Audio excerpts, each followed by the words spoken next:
Hello hello. हाँ hello hi good evening. एक दो बार किसी बच्चे का रेज हैंड ले लीजिए, एक दो बच्चों से बात भी कर लेंगे आज। किसी का भी रेज हैंड आता है तो आज आपसे बात कर लेंगे। किसी को भी बात करनी है, कुछ पूछना है, समस्या है, कोई तैयारी में दिक्कत आ रही है, ठीक है। तो चलिए शुरू करते हैं। पहला सवाल आपकी कॉपी के ऊपर ये रहा कि 9 अंक की एक संख्या, तो 9 अंक की एक संख्या है, 72 से विभाज्य है। 72 का मतलब क्या है? 8 और 9 से विभाज्य है, ठीक है। अब 8 से कोई संख्या कब कटती है? 7 8 वाई है, 8 से कब कटेगी? 8 नीम 72, बचा कितना? 6 और वाई। अब अगर 64 होता तो बात बन जाती, वाई 4 होगा तो बात बन जाएगी। एक्स वाई पूछा है, 4 का मल्टीपल होना चाहिए। अब 4 का मल्टीपल एक ही ऑप्शन में है, नहीं दो में है। थोड़ा सा फंस गए, अगर एक ऑप्शन में होता तो बात खत्म हो जाती। अब संख्या क्या हो गई? संख्या हो गई 7 8 9 x 6 3 7 8 4। कोई भी संख्या 9 से तब कटती है जब उसका सम ऑफ डिजिट 9 से कटता है। 8 7 15 3 18 9 से कटेगा, 9 खुद 9 से कटेगा, और 8 7 15 और 15 और 4 19, यानी एक बचेगा। एक 6 और एक 7 बच गया सम। सम अगर 7 बच गया तो एक्स कितना होना चाहिए? 2, ताकि 2 + 7 मिलके 9 से कट जाए। तो 2 × 4 8 उत्तर आ गया। सबका आ रहा है, विक्रांत जी का आ गया, हर्ष कुशवाहा जी का आ गया। एक एक सवाल पे इतना वक्त नहीं बिताएंगे। 8 से वो संख्या कटती है जिसके अंतिम 3 अंक 8 से कटते हैं। 9 से वो संख्या कटती है जिसका सम ऑफ डिजिट 9 से कटता है। बात खत्म हो गई। अगला सवाल, मुझे एक सवाल होमवर्क में भी देता रहूंगा, जो मुझे लगेगा कि होमवर्क में देने लायक है वो होमवर्क में दे दूंगा, करवाऊंगा नहीं। जो मुझे लगेगा कि ऐसा सवाल करा चुका हूँ। ये सवाल देखिए, ये थोड़ा फिर भी ठीक लग रहा है, कैलकुलेटिव है। इस सवाल का उत्तर बताइए। x बराबर √2 - 1 एंड y बराबर 3/√2, देन द वैल्यू ऑफ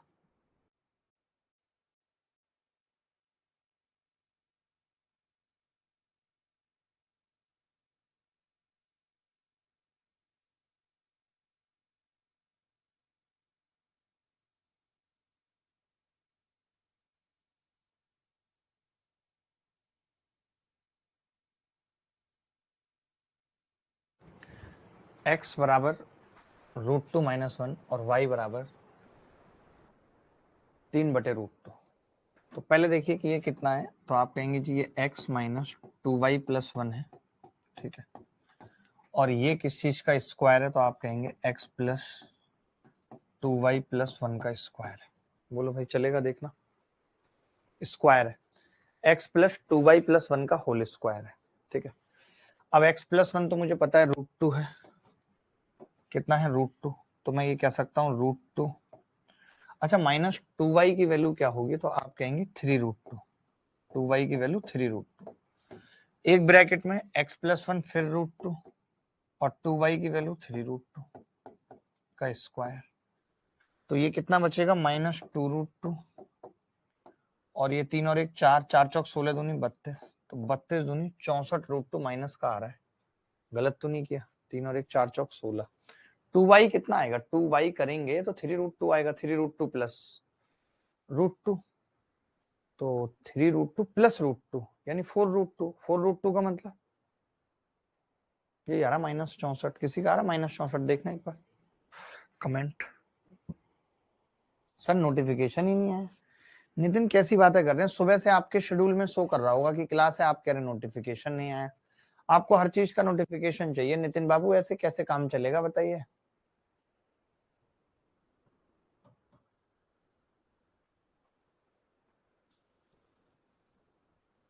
मुझे लगता है कि ये होल स्क्वायर बन नहीं रहा, हमने गलत बना दिया। ये होल स्क्वायर है नहीं दोस्त, जिसकी उम्मीद हम इससे कर रहे हैं ये होल स्क्वायर है नहीं, ये बदतमीज है कोई। x - 2y + 1, क्योंकि होल स्क्वायर के लिए 4xy आना चाहिए था, बट नहीं मिला, कोई बात नहीं। मैं इसको तो बना सकता हूँ x² 2x + 1, तो ये x + 1 का स्क्वायर हो जाएगा, प्लस प्लस। अब ये चीजें बच गई, ये इसमें से 2y अगर कॉमन आ जाए, 2y अगर कॉमन भी आएगा तो कुछ बनेगा? बताओ, कितना गंदा सवाल था यार। 2y प्लस 1 प्लस, यार सोचो, बहुत गंदा सवाल है, बट कोई बात नहीं, अब कई बार गंदे सवाल होते हैं, करने पड़ेंगे। अब मुझे पता है x प्लस 1 की वैल्यू कितनी है, √2, और 2y की कितनी है, 3√2। ठीक है, x प्लस 1 की √2 का स्क्वायर 2 प्लस 2y की कितनी होगी, 2y की वही 3√2, ब्रैकेट में 2y 3√2 प्लस खाली √2। आपने देखा ये कितना होगा, 4√2। ध्यान से समझना, 4√2 की गुणा इससे करूंगा, 4 तिया 12, दूनी 24 और 2 26, 26 दूनी -52√2। बहुत अच्छा सवाल था यार ये, तो इसमें तो हम ही ट्रैप हो गए। सोचो, इस सवाल में हम लोग ही ट्रैप हो गए। किसी का उत्तर आया था? स्मिता पाठक, आपका आया था उत्तर? क्या स्मिता पाठक का उत्तर आया था? मैं जानना चाह रहा हूं।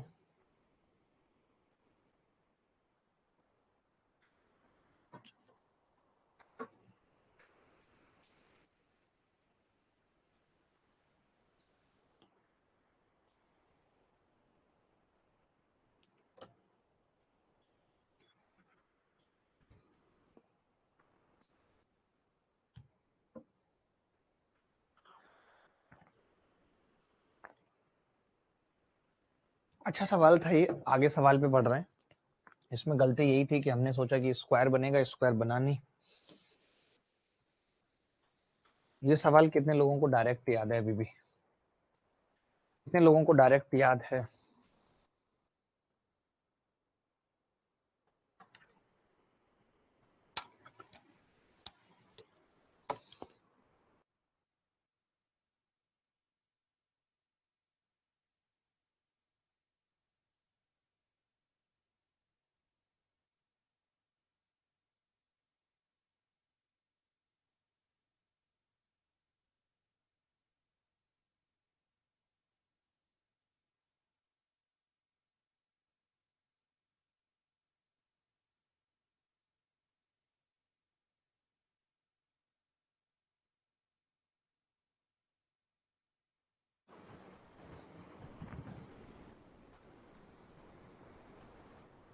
एक चतुर्भुज एबीसीडी में कौन सी और डी के समद्विभाजक जब ई पर मिलते हैं तो लिख लीजिए, twice of angle C E D बराबर होता है ए प्लस बी।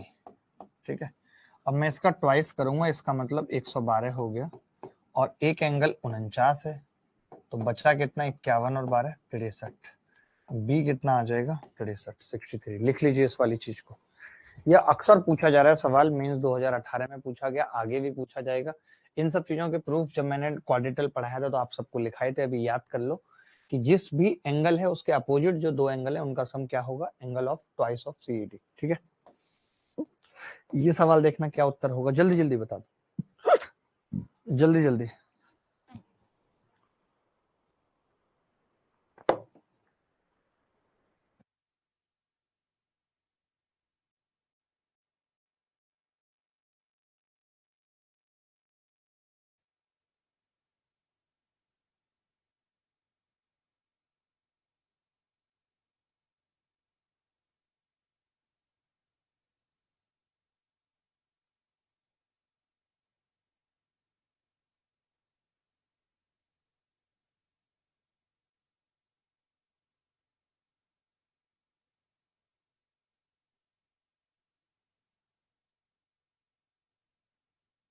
देखो भाई, इस सवाल में क्या क्या है, ये कह रहा है ए बी ए सी के बराबर है, डी ई बराबर डी एफ बराबर ई एफ, ये सारे भी बराबर हैं आपस में। वाह, x x x x x, A B और ए सी भी बराबर है आपस में, सी एफ ही 20 डिग्री है। Then find angle B E D बताना है।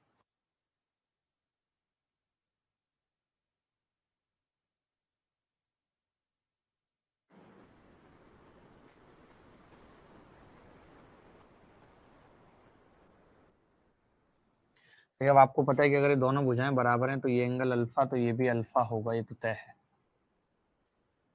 दोनों अल्फा अल्फा होंगे। अगर ये अल्फा है अब,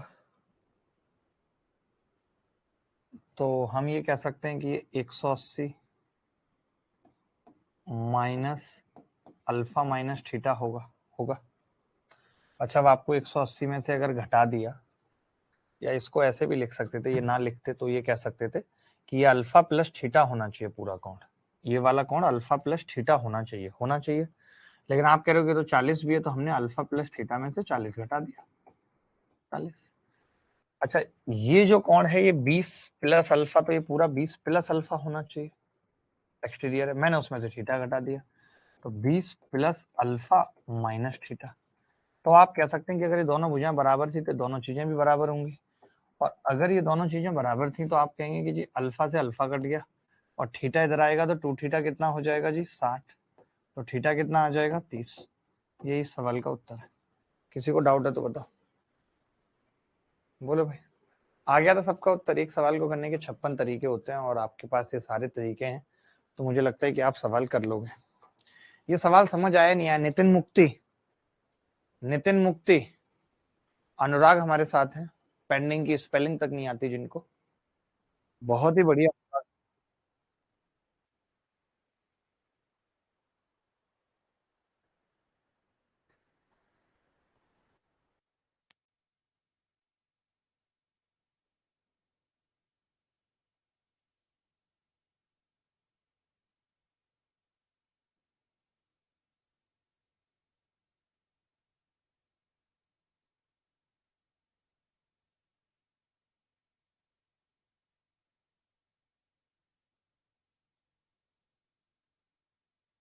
ये समझ गए भाई?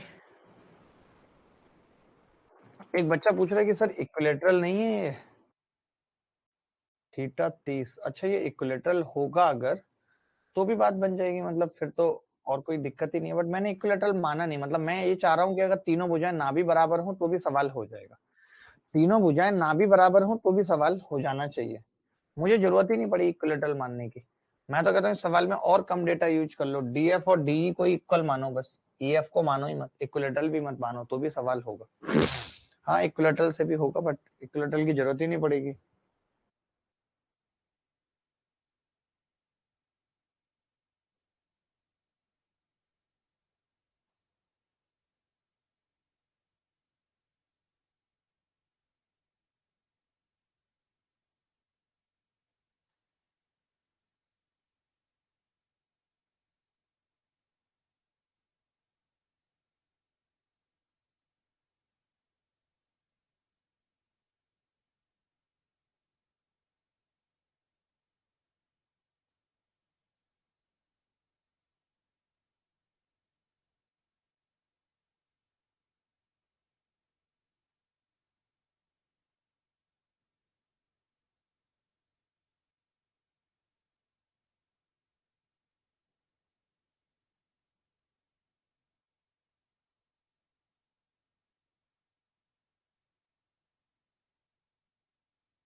ये सवाल देखना सर, 140 के आसपास मॉक में मार्क्स आ रहे हैं, इज इट डिसेंट? हाँ डिसेंट है, ठीक है राहुल, अगर पेपर का लेवल नॉर्मल रहेगा तो आप कर लोगे, कोई बड़ी बात नहीं है। अभी सवाल करने पे फोकस करो। देखिए अभी ये क्लास कोई क्यूएनए सेशन तो है नहीं, जब मैं क्यूएनए सेशन रखता हूँ तब आप करते नहीं है। अभी सवाल पूछ रहा हूँ तो सवाल पे फोकस करिए, क्यूएनए भी हो जाएगा।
देखो एक टावर के शीर्ष पर 4 मीटर ऊंचाई का एक खंभा लगा हुआ है। ये टावर है, टावर के शीर्ष पर 4 मीटर ऊंचाई का खंभा लगा हुआ है। ठीक है, जमीन पर एक बिंदु से देखे गए खंभे के शीर्ष का उन्नयन कोण, जमीन पर एक बिंदु से देखे गए खंभे के शीर्ष का उन्नयन कोण 60 डिग्री है। मीनार के शीर्ष से उसी बिंदु का अवनमन कोण, मीनार के शीर्ष से उसी बिंदु का अवनमन कोण 45 डिग्री है। अब इसको ऐसे 45 बना लो, मैंने आपको बताया था एंगल ऑफ एलिवेशन और डिप्रेशन दोनों इक्वल होते हैं, टावर की ऊंचाई पूछ रहा है।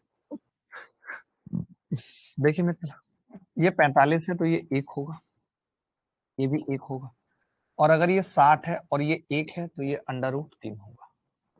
60 के केस में ये 1 तो ये √3, अब बचा कितना, √3 -1, ये बच गया।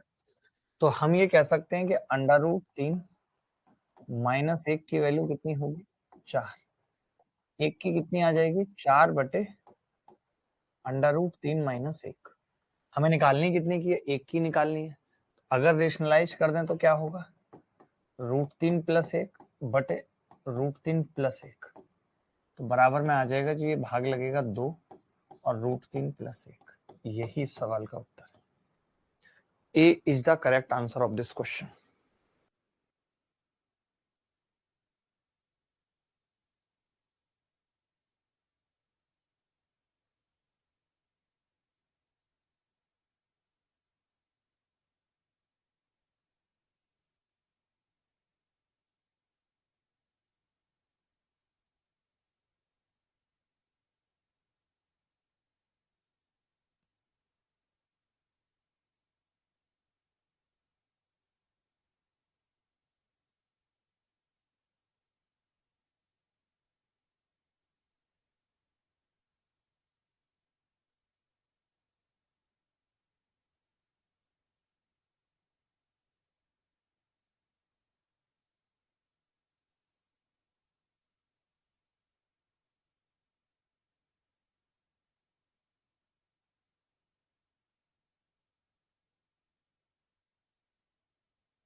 एक बेलनाकार ट्यूब जो कि दोनों सिरों पर खुली हुई है, धातु को 0.5 सेंटीमीटर मोटी शीट से बनी है। इसकी बाहरी त्रिज्या 4 और लंबाई 2 है। ट्यूब बनाने में कितनी धातु का उपयोग किया गया, ये बताना है।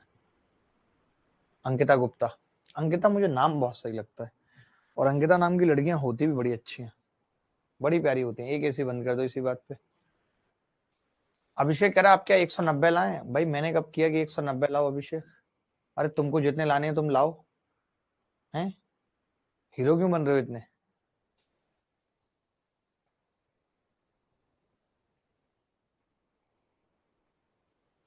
देखिए 2 मीटर का मतलब हो गया 200 सेंटीमीटर। ठीक है, और ये एक तरीके से होलो सिलेंडर है, होलो सिलेंडर। अब होलो सिलेंडर का वॉल्यूम क्या होता है, पाई r1² - r2² इंटू h, ये होता है। तो पाई तो रखना ही रखना है। अब इन्होंने कहा है कि मोटी शीट से बनी है, बाहरी त्रिज्या 4 है, 4 का स्क्वायर, अंदर वाली 3.5 का स्क्वायर, क्योंकि मोटी है 0.5, ऐसे है। बाहरी त्रिज्या ये 4, ये मोटाई 0.5, तो 3.5 रह गया। ठीक है, इंटू 200, h कितनी है 200। ठीक है, तो पाई एक बार अगर इसमें जोड़ेंगे, 4 को 3.5 में जोड़ेंगे तो 7.5, और घटाएंगे तो 0.5 गुणा 200। आप कहेंगे जी 1 0 इस पॉइंट से उड़ गई, 1 0 इस पॉइंट से उड़ गई, 75 दूनी 150 पंजे 750 पाई उत्तर आ गया।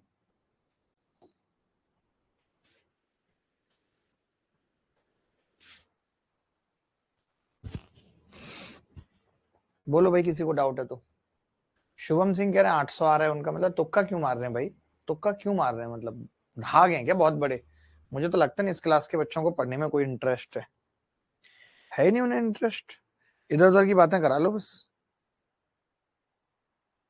ये नहीं कि चुपचाप पढ़े मेहनत करें। सो नहीं, प्रैक्टिस का तो कोई मतलब ही नहीं है ना। एक भी सवाल खुद से क्यों करेंगे, बाबूजी हैं। बाबूजी से होंगे नहीं सवाल। देखो बाबूजी ऐसे सवाल, दिमाग खुलेगा आपका, दिमाग खोलने का काम कर रहे हैं, आपको खोलना नहीं है।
पांच क्रमागत सम संख्याएं, प्रत्येक संख्या को 2 से गुणा किया जाता है और फिर पहली, दूसरी, तीसरी, चौथी और पांचवी संख्या में 1, 2, 3, 4, 5 जोड़ा जाता है। पांच संख्याओं का नया औसत मूल्य औसत से 125% अधिक है। उच्चतम और निम्नतम मूल संख्या में क्या अंतर था? पांच क्रमागत सम संख्याएं हैं।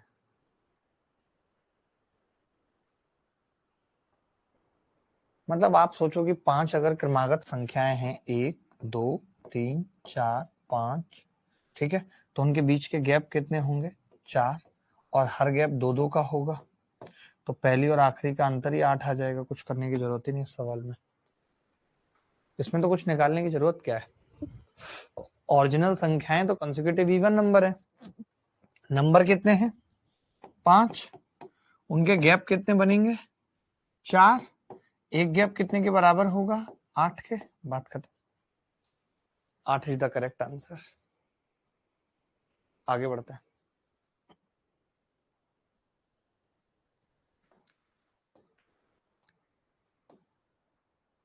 ये सवाल देख लीजिए, पहले भी आपने किया होगा।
जब 1062, 1134 और 1122 को सबसे बड़ी संख्या x से विभाजित किया जाता है, देखिए x कैसे निकलेगा मैं आपको बताता हूं। x निकलेगा HCF of difference of numbers. Difference of numbers, ये x निकालने का तरीका है कि भाई हमने डिफरेंस लिया तो पहले नंबर का, पहले दोनों नंबर का डिफरेंस कितना आ रहा है? 34 और 38। 34 और 34, 38 और 4, 72 आ गया जी अंतर। 72 कॉमा, इसका अंतर कितना आ जाएगा जी? 12 में से 4 गए 8, 48। इसका अंतर कितना आ जाएगा जी? 120। तो इन दोनों तीनों का HCF कितना है? 24। 24 एक ऐसी संख्या मिल गई जिससे आप इन तीनों को भाग करेंगे तो रिमाइंडर सेम आएगा। लेकिन खाली इससे बात नहीं बनेगी, आपको तो वो रिमाइंडर भी चाहिए। तो आपने क्या किया? 1062 को 24 से भाग लगा दिया। अब 24 चौक 96, बचेगा 10, फिर 24 चौक करेंगे 96, तो रिमाइंडर आ गया 6, ये y की वैल्यू आ गई। सवाल में पूछ रहा है x माइनस वाई 18 आ जाएगा। अच्छा सवाल है, ऐसा सवाल आता है तो ये एक लेंथी सवालों में इसकी गिनती होगी, लेंथी सवालों में इसकी गिनती होगी।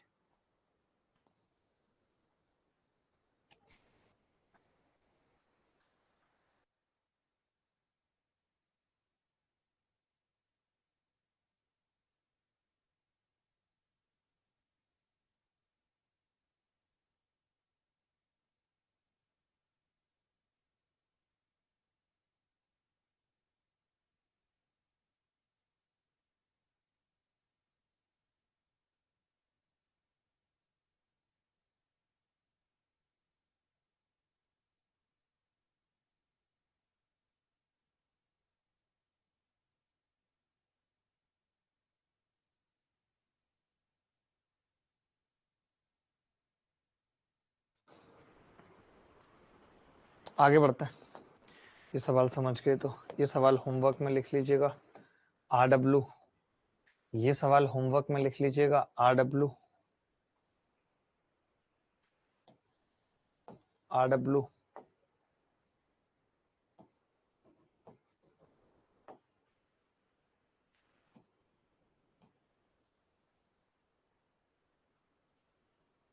ये सवाल देख लो, ये कह रहा है कि एक 3 अंकों की संख्या का प्रत्येक अंक 3 का गुणज है, यानी मल्टीपल ऑफ 3 है। अगर इस संख्या का अंतिम अंक एक सम संख्या है और 3 अंकों का योग 12 है, तो संख्या का 25% ज्ञात कीजिए। बहुत प्यारा सवाल है, बताएं क्या उत्तर होगा।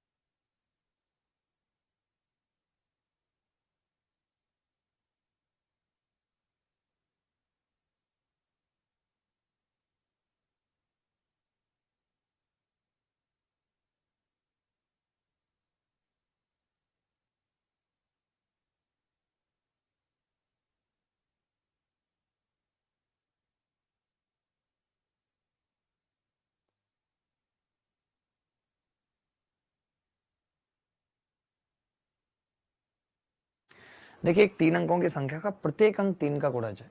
अब अंतिम अंक एक सम संख्या, अब 3 का ऐसा कौन सा गुणज है जो सम संख्या है? ये कोरिया का बच्चा भी जानता है कि 6, यानी कि लास्ट डिजिट की अगर मैं बात करूं तो वो एक ही संभव है कि वो इवन है और 3 का मल्टीपल है 6। ठीक है, तीनों अंकों का योग 12 है। अब तीनों अंकों का योग 12 है तो मैं बाकी के कौन से ले सकता हूं? प्रत्येक अंक 3 का गुणज है। अगर इस संख्या का अंतिम अंक एक सम संख्या है, each digit of a 3-digit number is a multiple of 3 if the last digit of this number is an even number and the sum of the 3 digits is 12। तो अब आप ही बताइए मुझे कि क्या हो सकती है संख्या। आप ये कह सकते हो भाई कि अब संख्या का 25% निकालना है और वो भी आप देख रहे हो ऑप्शन में, तो इसका मतलब तो मैं ये लिख सकता हूँ, मेरे पास अंक कौन कौन से बचे हैं? 3 और 9 बचे हैं मेरे पास। तो मैं अगर 3 यहाँ लिखता हूँ तो या तो 936 है संख्या, 936 का 1/4 ऑप्शन में नहीं दिख रहा, तो फिर 396 है संख्या। 396 का 1/4 करूंगा तो 4 नीम 36 और 4 नीम 36, 99 आ रहा है। और भी कोई हो सकती है इसके अलावा? इसके अलावा कुछ और हो सकता है, क्योंकि इन्होंने मिनिमम भी नहीं बोला, मैक्सिमम भी नहीं बोला। 336 कैसे, ये भी नहीं बोला यूनिक है। सवाल इनकम्प्लीट लग रहा है मुझे तो। कोई बात नहीं, अब हो सकता है कि ये भी नहीं बोला ना कि तीनों अंक अलग अलग हैं, तो फिर हो सकता है 336 भी हो। अगर मैं 336 का 25% निकालता हूं तो 4 अट्ठे 32 और 4 चौक 16, 84, एक ऑप्शन फंस रहा है। ऐसी बहुत सारी संख्याएं हो सकती थी, बट हमें ऑप्शन के हिसाब से। अच्छा, अंकों का योग, सॉरी मैंने एक ध्यान नहीं दिया, अंकों का योग 12 है और अंकों का योग 12 है तो 9 तीनों अंकों का योग है, तो फिर 6 तो ऑलरेडी हो चुका है। अब मेरे पास जो ऑप्शन बच रहा है वो 6 ही बच रहा है, सिर्फ 6 बच रहा है। अब या तो 606 भी हो सकता है, क्योंकि जीरो भी 3 का मल्टीपल है, 606 भी हो सकता है, लेकिन वो जीरो वाला ऑप्शन में नहीं है। 606 होगा तो संख्या कटेगी नहीं, 4 से 25% निकलेगा नहीं, तो एक ही ऑप्शन बचा 336। सही है। और ऑप्शन ही नहीं बचा कोई। हम ये भी कर सकते थे, इन चारों संख्याओं को मल्टीप्लाई कर लेते हैं, इन चारों संख्याओं को क्या करते, मल्टीप्लाई कर लेते। क्योंकि आप सोचो, ये 360 भी हो जाता अगर इसके अंकों का योग 12 हो जाता तो, या हम 660 भी कह सकते हैं। क्यों? क्योंकि लास्ट अंक 3 का मल्टीपल भी है और 0 इवन भी है। लेकिन इन्होंने उतनी कंडीशन दी नहीं है, उस हिसाब से ऑप्शन नहीं है कोई। निश्चित सर, आपका बहुत बहुत धन्यवाद, आपने फीस इतनी कम कर दी। अरे ठीक है, वो तो जिस बच्चे को जैसी जरूरत होती है वैसा हम कर ही देते हैं, हमेशा सबके लिए किया ही है, तो टेंशन वाली बात नहीं है। आप ये सवाल देखिए, जल्दी जल्दी उत्तर बताइए, मुझे भी अच्छा लगे कि आप उत्तर बता पा रहे हैं।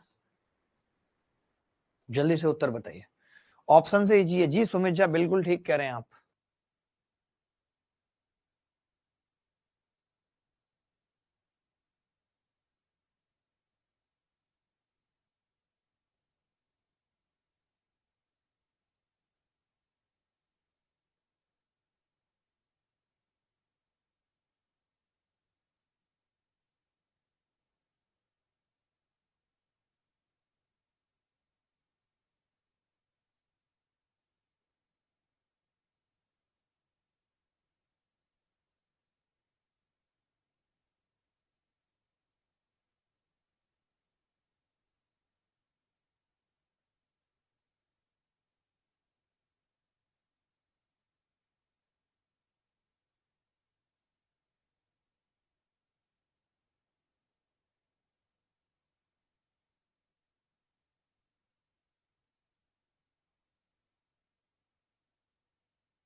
यदि केलों को 1 रुपए में 4 की दर पर खरीदे जाते हैं तो 1 रुपए में कितने केले बेचे जाने चाहिए ताकि लाभ इतने का हो? ठीक है, अब देखो, खरीदे भी 1 रुपए में गए और बेचने में भी 1 रुपए की बात कर रहा है, तो 1 रुपया फिक्स है, फिक्स है भाई। तो आप क्या चाह रहे हो, 33.33% का लाभ हो। 33.33% के लाभ का मतलब है 1/3, यानी कि अगर कोई सामान पहले 3 में बेचा जा रहा था तो अब 4 में। तो ये तो बात हो गई रेट की। अब आपने टोटल कॉस्ट को फिक्स कर रखा है तो क्वांटिटी इसका उल्टा हो जाएगी, 4/3। यानी आप पहले अगर 1 रुपए में 4 दे रहे थे तो अब 3 दे पाओगे। इंद्रनील हमारे साथ है, इंद्रनील का उत्तर आ रहा है 66। बहुत ही गजब इंद्रनील, तुक्का मत मारो, सवाल करो बेटा।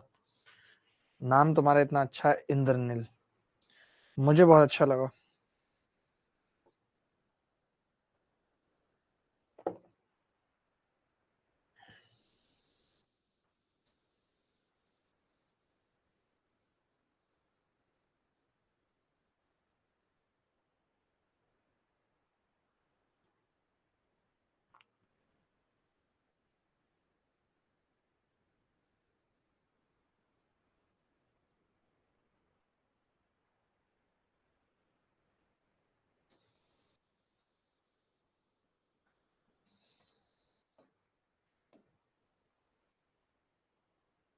ये सवाल देखना, देखने में कितना गंदा लग रहा है। इस सवाल का उत्तर निकालना, कौन निकालेगा फटाफट से, कौन निकालेगा इस सवाल का उत्तर जल्दी।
केंद्र में कोण थीटा मान बनाते हुए त्रिज्या आर के वृत्त के एक खंड का क्षेत्रफल क्या होगा?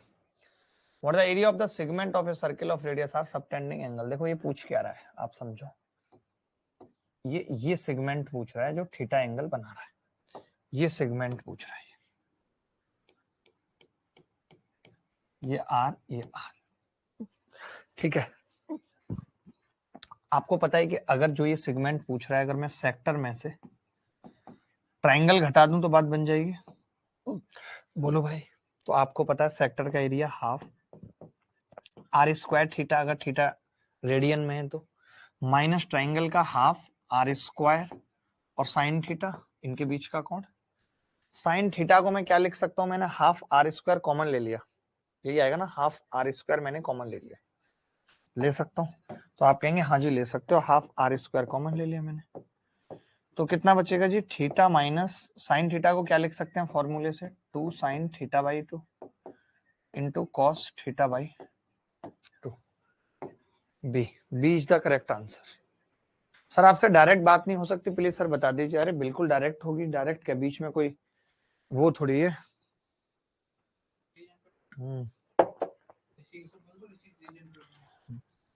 नहीं अभी नहीं, अभी पहले पढ़ा लेता हूँ।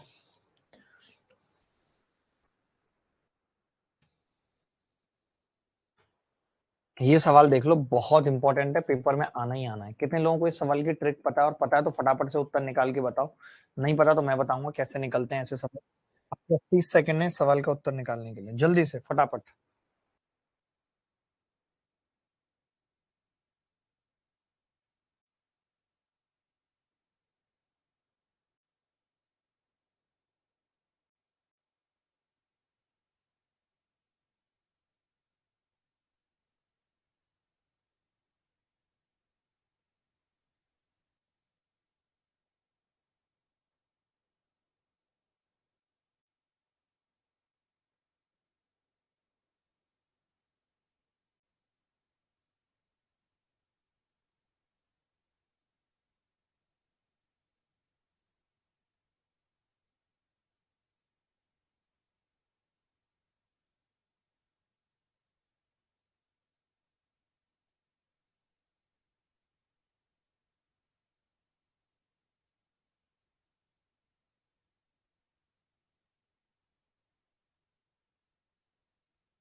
देखो भाई, जब कभी ऐसा सवाल आता है तो हम क्या करते हैं, 35, 53, 42 और 64। तो हमें जब x जोड़ा हो या घटाया हो, जब भी पूछा जाए तो हम क्या करते हैं, पहले इन दोनों का अंतर निकालते हैं। कितना आएगा अंतर, आपने कहा 18। इन दोनों का अंतर निकालते हैं, 14 और 8 22, ठीक है। इन दोनों का अंतर निकाल लिया। अब इसका रेशियो निकाला तो कितना होगा, 9 और 11, 9 और 11, ठीक है, 9 और 11 रेशियो आ गया। अब समझो कि इसका अंतर कितना है, 2, और इस 2 की वैल्यू कैसे निकलेगी वो समझो। 2 की वैल्यू निकलेगी पहले पहले वाले से ही, मतलब है 11 गुणा 35 माइनस 9 गुणा 42। ध्यान से समझना, 11 गुणा 35 माइनस 9 गुणा 42, ये डिफरेंस लेना था हमें। तो आपने कहा जी 2 की वैल्यू में 7 तो कॉमन आ जाएगा, तो ये 11 पंजे 55 और 9 छक्के 54, एक बचेगा, 2 की वैल्यू 7 आ गई। यानी 2 की वैल्यू 7 आने का मतलब है एक की कितनी आएगी, 7/2, यही x है भाई, यही x है। यानी 2x कितना आ गया, 7। अगर 2x 7 है तो 8x कितना आ गया, 28। और हमसे क्या पूछ रहा है सवाल में, 28 प्लस 21 यानी 49। क्या आ रहा था किसी का 49? क्या किसी का 49 आ रहा है कि बीच का? अच्छा नहीं, इन्होंने तो कुछ और पूछा है ना, सॉरी। 49 तो ये हो गया, ये 49 हो गया भाई, ठीक है। और ये कितना हो गया, 2x इतना है तो 7 दूनी 14 और 11 25 हो गया। और इसका मीन प्रोपोर्शनल 49 गुणा 25 35 आ जाएगा। ए ए उत्तर है ए।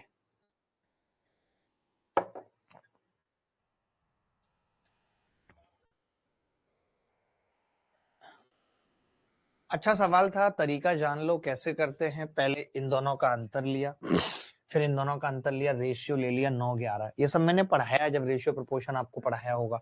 9 और 11 का अंतर 2, 11 की गुणा 35 से, 4 9 की 42 से, 2 की वैल्यू आ गई 7, यानी x कितना आ गया, 1 की वैल्यू 7/2।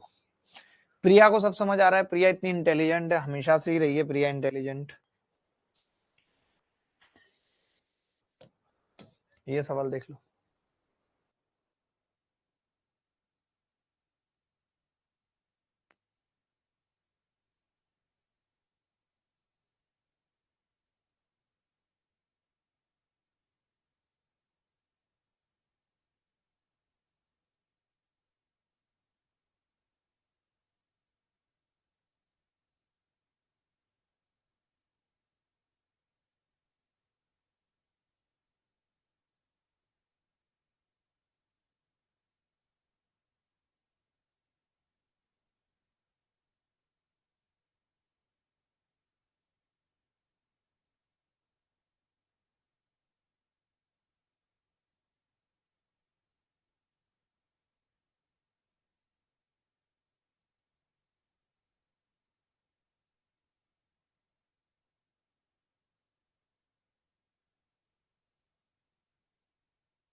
हमेशा एक चीज याद रखना कि कोई भी संख्या जो 1 के बराबर है या 1 से छोटी है का अगर आप कोई भी पावर करोगे तो वो और छोटी होती चली जाएगी। ठीक है, तो हमें पता है कि साइन एक्स जो है या तो 1 के बराबर होता है या 1 से छोटा होता है, तो साइन की पावर 12x करूंगा तो वो 1 से छोटा ही होगा।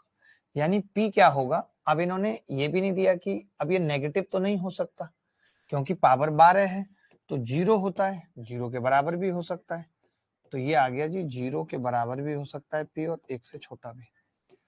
B is the correct answer. Sir Jagannath मंदिर कब आ रहे हैं? आलोक मिश्रा जी जब आप बुलाएंगे तब चले आएंगे, जब भगवान बुलाएंगे तब भी चले आएंगे, और जल्दी आने की कोशिश करेंगे, हमारा फर्ज बनता है। आप सवाल देखिए अगला।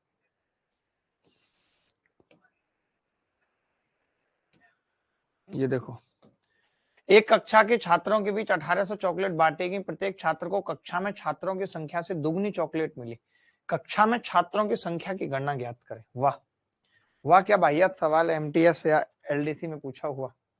देखिए मित्र, ये कह रहा है कि प्रत्येक छात्र को खुद से दुगनी चॉकलेट मिली, x इंटू 2x बराबर 1800, x 30 आ गया, बच्चों की संख्या 30 है, चॉकलेट मिली है 60, 3 × 1800।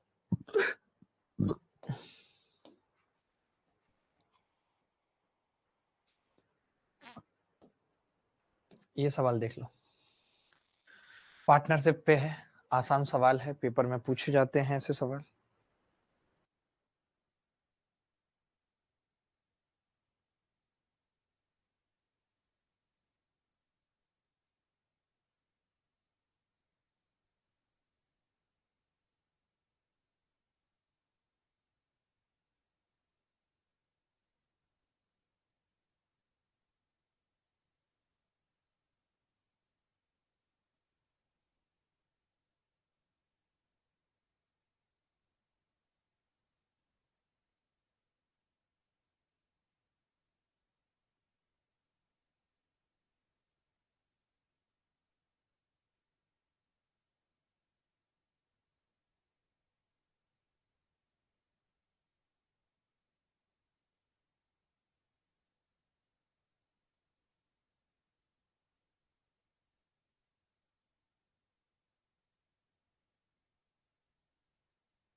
देखिए जब कभी ऐसा सवाल आता है, आप देख रहे हैं बार बार कि पूंजी का 1/4 है, 1/5 है, तो मैंने पूंजी मान ली 20, मान सकते हैं पूंजी कितनी मान ली 20। अब अगर मैं टाइम की बात करूं तो टाइम क्या होगा, तो आप कहेंगे टाइम है जी 1/4 भाग और 1/2, टाइम को मैंने 4 मान लिया।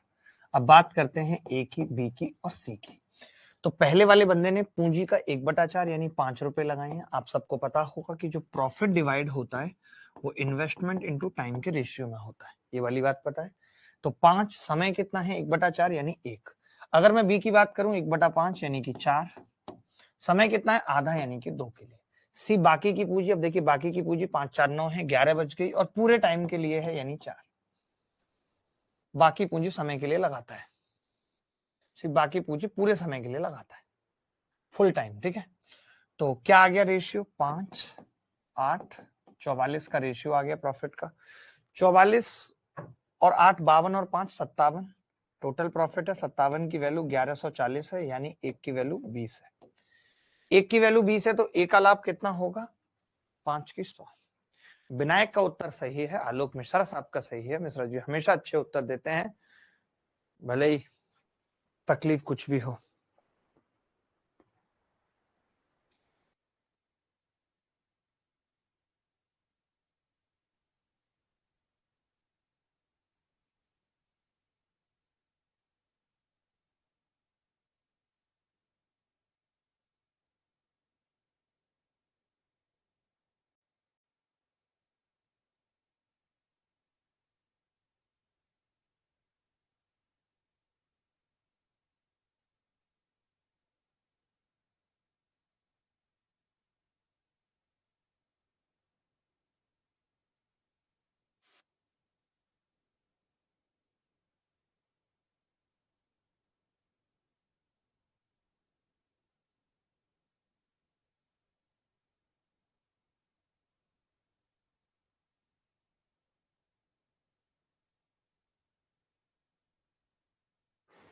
एक सवाल ये आपके दामन में है, बेहद आसान सा। जो बच्चा इस सवाल का उत्तर कर लेगा समझ लो कि उसके पास दिमाग तो है ही, इंटेलिजेंसी भी है, और कुछ है नहीं, मुझे नहीं पता। बताओ।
ये तो मुझे लग रहा है सवाल ही गलत दे रखा है।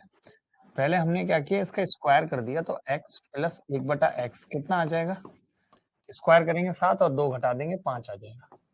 अब ये निकालना है तो 5 की क्यूब में से 3 गुणा 5 घटा देंगे, तो 125 में से 15 गए, 110 बचेगा। मतलब इतना लल्लू सवाल मुझे नहीं लगता कि किसी बच्चे को नहीं आता होगा, बट आएंगे पेपर में सवाल। ये सवाल होमवर्क में लिख लो,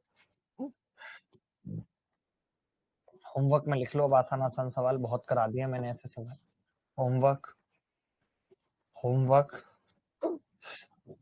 होमवर्क, होमवर्क, ये देख लो। मैं सदा आभारी रहूंगा आकाश कुमार गुप्ता। वाह गुप्ता जी वाह, कमाल कर दिया गुप्ता जी ने जी।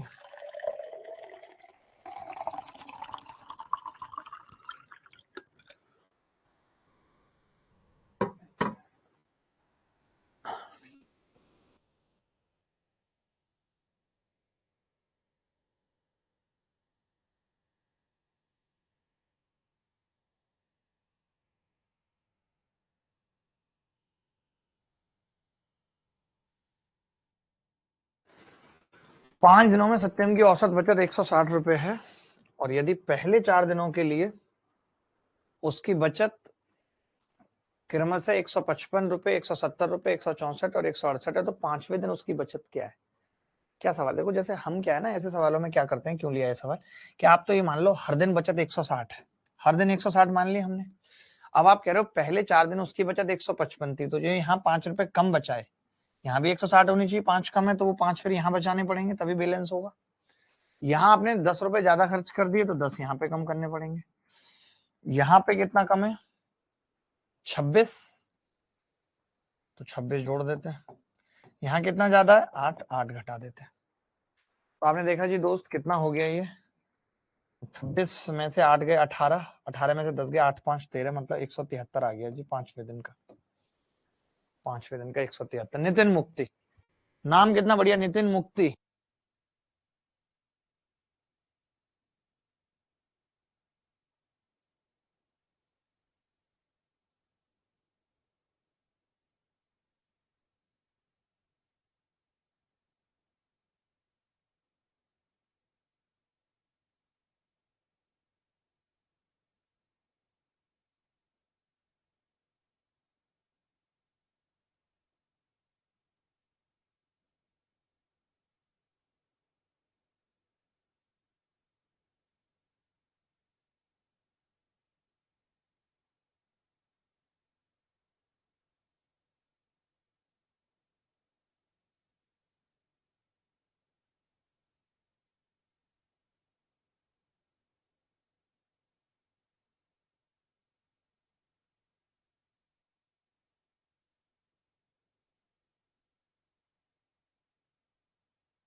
ये सवाल देखना भाई,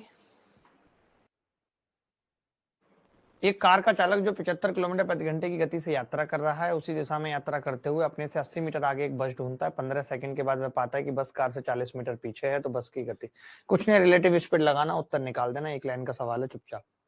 एक बस 1 घंटे में 15 मिनट में इतनी दूरी चलती है, जबकि समान दूरी को 45 मिनट में कार द्वारा तय करना है। RW में लिख लो। अमन इतनी की गति से चलता है, आदमी को 20, ये देख लो, अच्छा सवाल है।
देखो भाई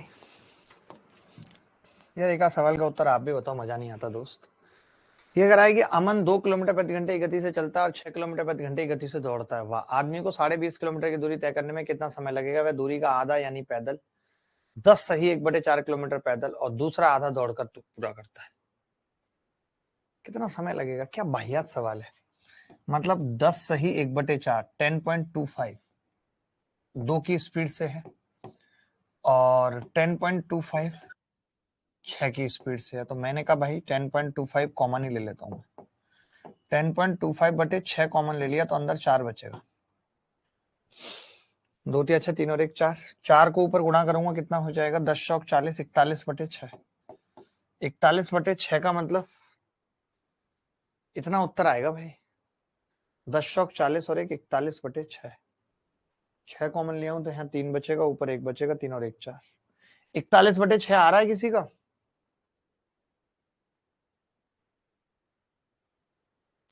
बोलो भाई। 6 36, 6 48, 6.85 आ रहा है किसी का? नहीं।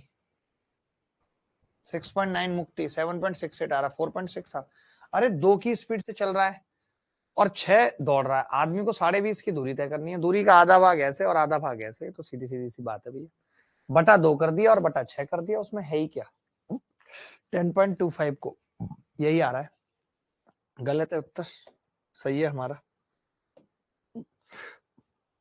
ये देख लो, सीजीएल मेंस 2018, कुछ प्रीवियस ईयर क्वेश्चन भी कर लेते हैं जो इंपॉर्टेंट है।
एक आदमी अपने घर से चलता है और 30 किलोमीटर प्रति घंटे से यात्रा करता है। वह अपने कार्यालय में 10 मिनट की देरी से पहुंचता है और 24 किलोमीटर प्रति घंटे की यात्रा करके 18 मिनट की देरी से अपने कार्यालय पहुंचता है। उसके घर से उसके कार्यालय तक की दूरी। तो पहले हम क्या करते हैं, डिस्टेंस फिक्स्ड है और डिस्टेंस फिक्स्ड है तो स्पीड और टाइम का रेशियो उल्टा होगा। तो मैंने पहले स्पीड लिखी ताकि स्पीड मुझे पता है, टाइम पता लग जाए तो बात बन जाएगी। तो आपने कहा स्पीड पहले 30 थी और बाद में 24 हो गई, बाद में 24 हो गई, ठीक है। तो 6 पंजे 30, 6 चौक 24 स्पीड। तो टाइम क्या होगा? 4/5। टाइम 4/5 होगा, यानी पहले 10 मिनट की देरी से पहुंच रहा था, अब 18 मिनट की देरी से पहुंच रहा है। तो कितना टाइम एक्स्ट्रा लग रहा है? 8। तो 1 की वैल्यू 8 हो गई, 4 की 32, 5 की 40 मिनट। यानी हमें ये पता लग गया 40 मिनट का मतलब होता है 2/3 घंटे। अगर ये 24 की स्पीड से जाए तो 2/3 घंटे लगेंगे। तो डिस्टेंस क्या होगी? 24 गुणा 2/3, 3 अट्ठे 24, 8 दूनी 16 किलोमीटर। आ रहा है किसी का 16? सुरेश दांगी जी का आ रहा है। सुरेश जी आपकी बात ही अलग है, पता है आप हमेशा उत्तर सही देते हो, चाहे आप हो चाहे स्मिता पाठक है, अक्षय हल्दर साहब है। दोनियाल साहब तो आजकल पढ़ते नहीं है, आकाश दोनियाल जी। आज उनको मैसेज डाल देते हैं, कॉल कर लेते हैं बल्कि।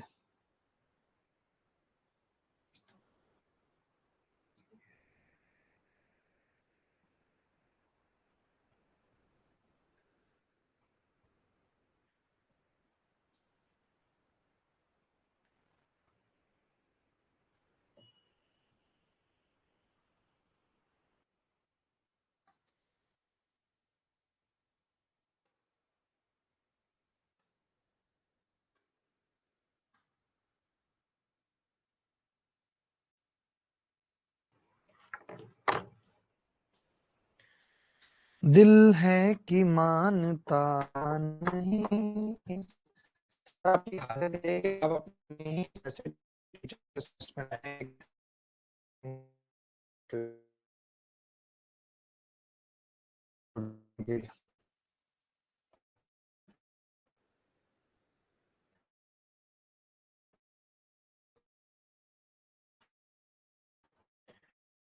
एक आंशिक रूप से 6 किलोमीटर प्रति घंटे की गति से पैदल यात्रा की और आंशिक रूप से साइकिल पर 10 किलोमीटर प्रति घंटे की गति से यात्रा की। तो पैदल तय की दूरी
एक आदमी ने 5 घंटे में 42 किलोमीटर की दूरी तय की। उन्होंने आंशिक रूप से 6 की गति से इतनी तय की और आंशिक रूप से साइकिल पे इतनी। तो देखिए, जब कभी ऐसा सवाल आता है तो हम एलिगेशन लगाते हैं, लेकिन एलिगेशन में ये जानना जरूरी है कि जब मैं स्पीड पे एलिगेशन लगाऊंगा तो मुझे टाइम का रेशियो मिलेगा, ना कि डिस्टेंस का। ये ध्यान रखना है, ठीक है। जैसे अब स्पीड क्या है, 5 घंटे में 42 किलोमीटर का मतलब है 42/5, 5×8 = 40, 8.4, ठीक है।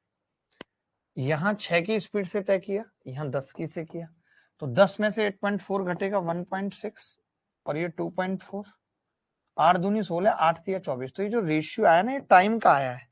और आपको पता है टाइम 5 घंटे था, तो 2 घंटे और 3 घंटे उत्तर आ गया। अब इन्होंने पूछा कि पैदल तय की गई दूरी बताओ। तो पैदल उसने 6 की स्पीड से चलाया और टाइम 2 घंटे लग रहा है, तो गुणा 6, 12 किलोमीटर उत्तर आ जाएगा। बोल, अब तो आईफोन 15 भी आ गया, अब तो सरकारी नौकरी ले लो ताकि अपनी कमाई से आईफोन 15 ले सको। कब लोगे?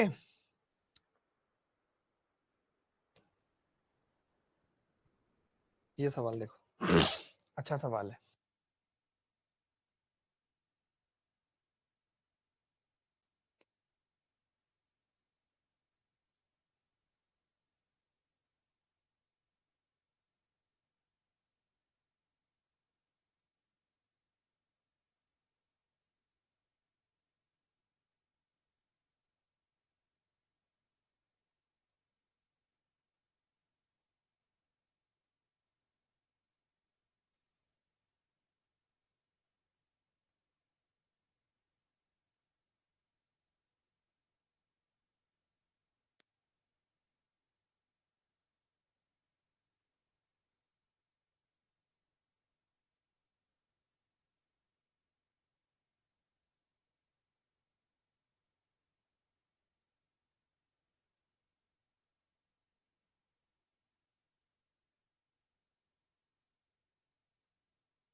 देखो अब आपको मैंने अभी बताया था कि cos थीटा 0 से लेकर के 90 के बीच में क्या होता है, 0 से लेकर के cos थीटा 90 के बीच में 1 होता है, 1 के बराबर भी नहीं होगा, 1 होगा, 1 से छोटा होगा, 0 से बड़ा होगा।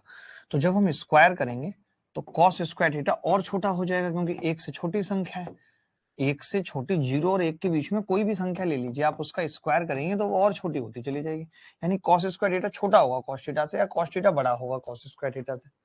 बात खत्म। B is the correct answer. Suresh Dangi ji का आ रहा है। दंगी जी का ये अंदाज मुझे बहुत सही लगता है। दंगी जी अच्छे हैं, पढ़ने में अच्छे हैं, नॉर्मली भी अच्छे हैं, बढ़िया आदमी हैं।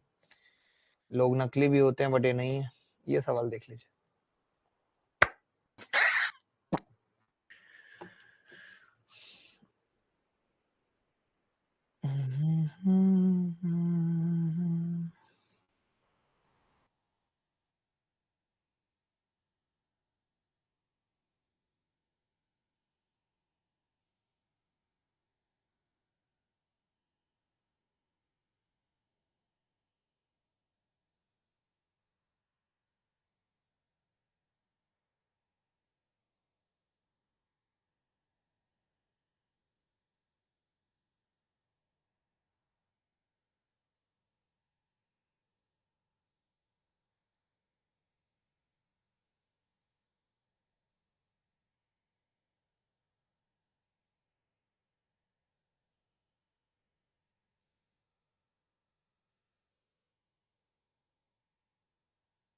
चारों तरफ दंगे ही दंगे होंगे। अब दांगी जी कह रहे हैं वाह।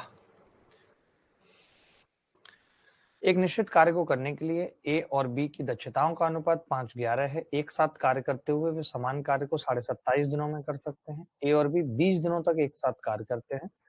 सी अकेले शेष कार्य को 18 दिनों में पूरा कर देता है। तो सी मूल कार्य का 75% कितने दिन में करेगा? देखिए ए और बी 20 दिनों तक एक साथ कार्य करते हैं, समझना बात को, ठीक है भाई। तो 20 दिनों में वो अगर एक साथ काम करते हैं और वो एक साथ काम करते हुए 27.5 दिनों में तो पूरे काम को निपटा ही लेते हैं, निपटा लेते हैं कि नहीं।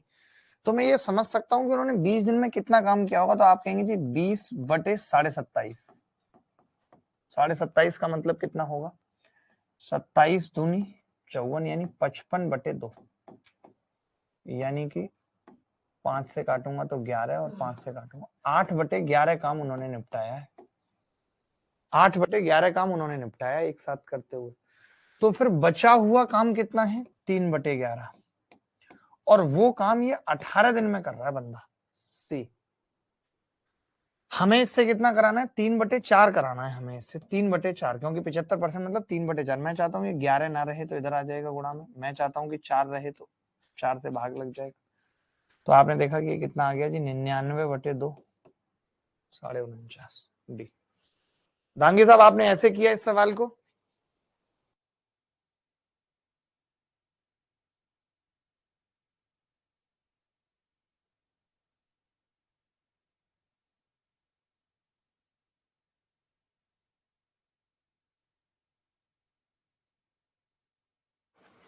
किसी को कोई डाउट है तो बताओ।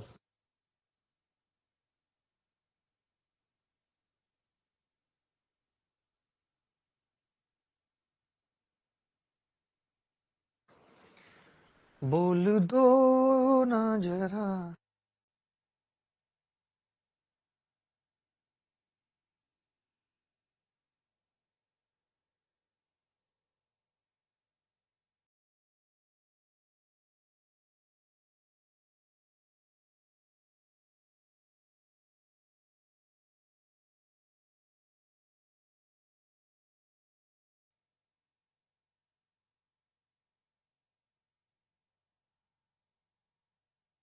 ये तरीका पसंद आया कि नहीं आया? दांगी साहब ने फोन मार के 3 ऑप्शन हवा कर दिए। सर रिपीट करना, दोबारा बता देता हूँ।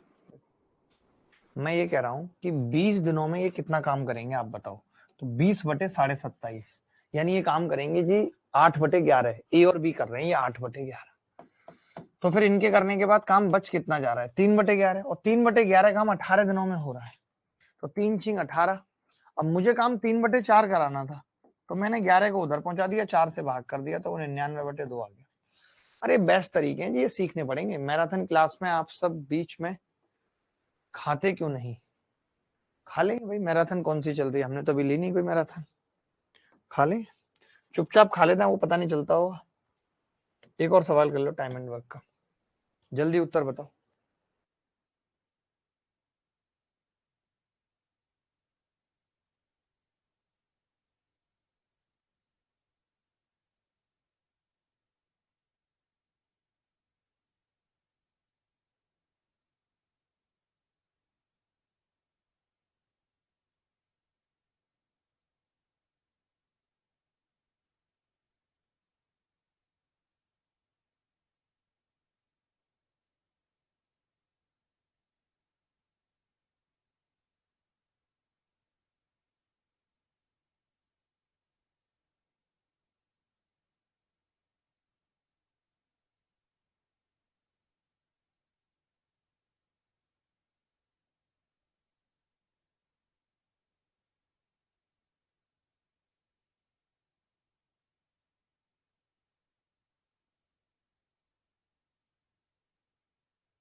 ए किसी कार्य का 40% 12 दिनों में कर सकता है, बी उसी कार्य का 60% 15 दिनों में कर सकता है, दोनों 10 दिनों तक एक साथ काम करते हैं, शेष काम सी को सी 4 दिनों में पूरा करता है। ए, बी और सी एक साथ मिलकर उसी काम का 28% कितने दिनों में करेंगे, ये पूछ रहा है।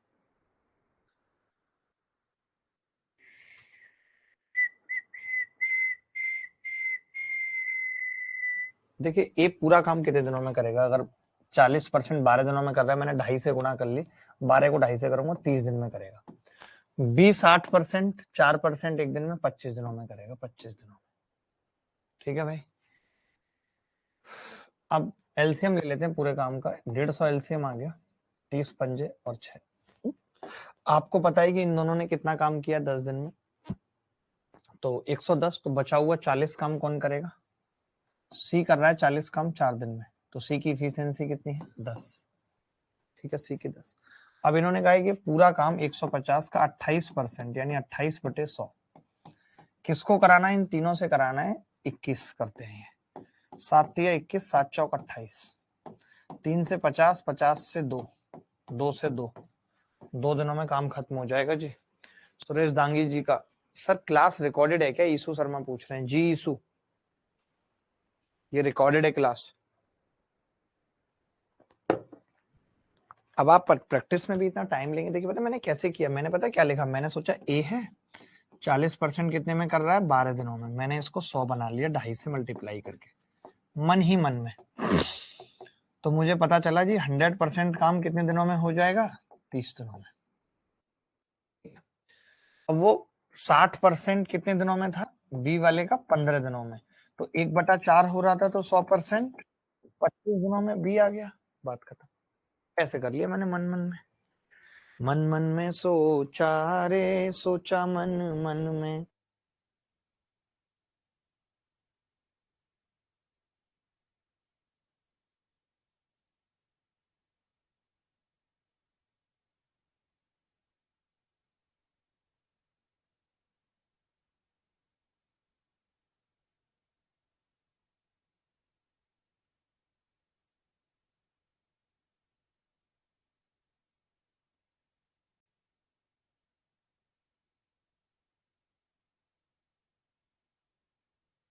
आगे बढ़ते हैं।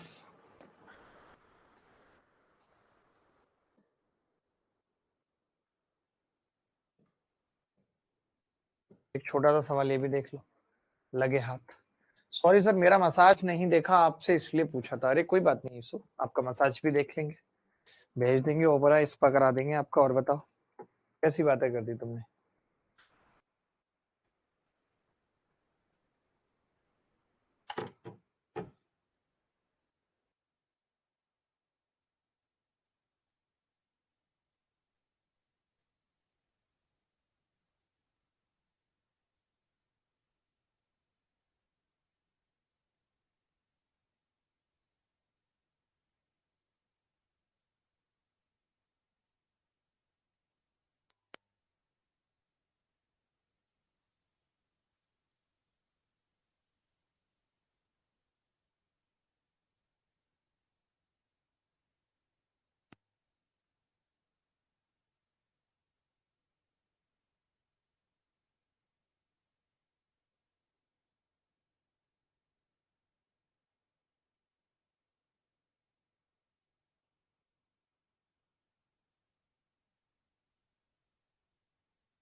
देखो इस सवाल में मैंने क्या किया, पहले तो हमें चेंज करना पड़ेगा cos 57 और उसको भी चेंज करेंगे तो वो आ जाएगा cos 63, नहीं हाँ।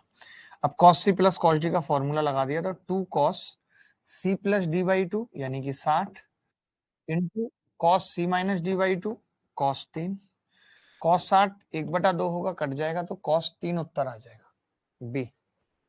आलोक मिश्रा का cos 6 आ रहा है, कितने बेकार आदमी है आलोक मिश्रा। मिश्रा जी आप बेकार आदमी है यार, आपका उत्तर ही सही नहीं आ रहा है यार। मिश्रा जी क्या कर रहे हैं भाई आप, बताइए किस बात के मिश्रा जी हैं। सूर्यांशु भी मिश्रा जी हैं, आप भी मिश्रा जी हैं। मिश्रा कॉमन क्यों नहीं ले लेते गणित के अंदर, ले लो कॉमन, हटाओ झंझट खत्म करो।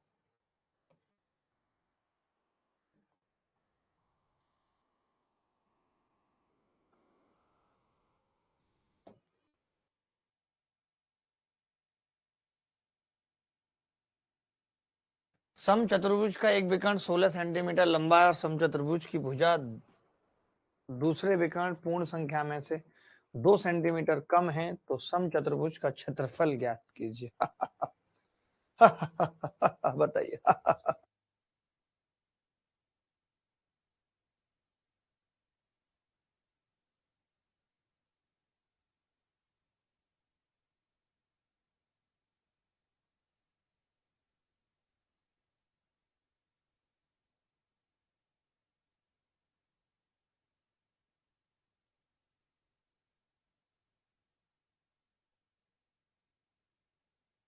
देखो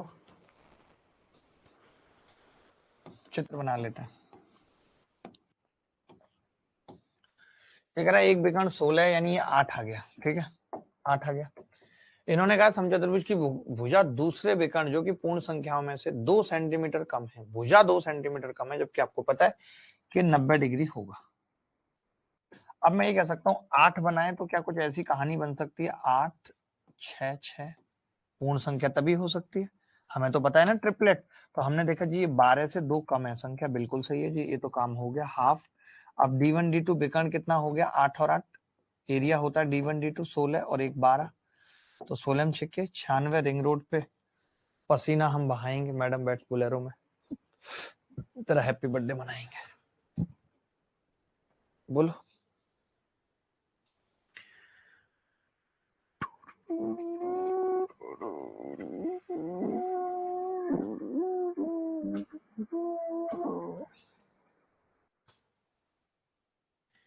विवेक मिश्रा जी, आप x मानकर भी इस सवाल को कर सकते थे। आप ये मान लेते कि भुजा में अगर मैंने x मान ली तो उसका जो विकर्ण होगा, या 2x मान ली मैंने तो जो उसका विकर्ण होगा वो 2x प्लस 2 होगा, और उसका आधा करेंगे तो वो x प्लस 1 आ जाएगा। तो फिर हम 8x प्लस 1 और 2x में पाइथागोरस लगा सकते थे, कोई बड़ी बात नहीं थी मित्र, वहां से x 5 आ जाता। ये सवाल कर लीजिए।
देखो जब कभी ऐसा सवाल आता है, मैंने पहले भी बताया था कि हम इस बिंदु को अपने हिसाब से शिफ्ट कर सकते हैं। मैंने यहीं पे k मान लिया।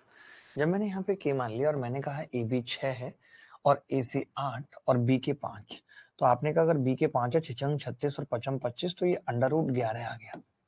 तो फिर ये कितनी हो जाएगी, पूछा क्या, सी के, ये कितनी हो जाएगी, तो 8 64 में से 11 जाएंगे, √53। बात खत्म, ये उत्तर है डी सी। अगर आप नहीं भी करते तो भी उत्तर आ जाता, कोई ऐसी बात नहीं थी कि कंपल्सन है कि आप शिफ्टिंग करेंगे। बहुत सारे सवाल दे रहा हूं आपको, जब वो घर से करने हैं। जैसे ये सवाल घर से करना है, ये सवाल घर से करना है, आसान आसान सवाल है। ये सवाल घर से करना है, ये सवाल घर से करना है। बड़ा कर देता हूँ, चलो इसको मैं कल करा दूंगा, क्योंकि अभी तक मैंने ऐसा सीआई पे कोई सवाल कराया नहीं है। आज के लिए इतना ही रखते हैं और अगली मुलाकात आपसे फिर होगी। सर हम शिफ्टिंग जानेंगे कैसे, मैं बता देता हूं आपको कि हमने क्यों शिफ्टिंग लगाई। मैंने तो इसलिए नहीं बताया क्योंकि मैं पीछे पढ़ा चुका हूं, इसलिए हमने शिफ्टिंग नहीं लगाई। क्योंकि देखिए यहाँ पे के यहाँ हो तो भी फर्क नहीं पड़ रहा है, इस बात से कि यहाँ हो तो भी फर्क नहीं पड़ रहा, क्योंकि कोई एंगल तो दिया नहीं है। कि थोड़ा नीचे होता तो भी फर्क नहीं पड़ रहा। तो जब के ऊपर नीचे जाने से फर्क नहीं पड़ रहा, तो हम के यहाँ ले सकते हैं, बस इतनी सी बात है। ठीक है, तो चलिए अभी के लिए इतना ही, अगली मुलाकात फिर होगी, तब तक विदा लेते हैं। ख्याल रखिएगा, खुश रहिएगा, बाय बाय, टेक केयर, धन्यवाद, thank you very much, bye.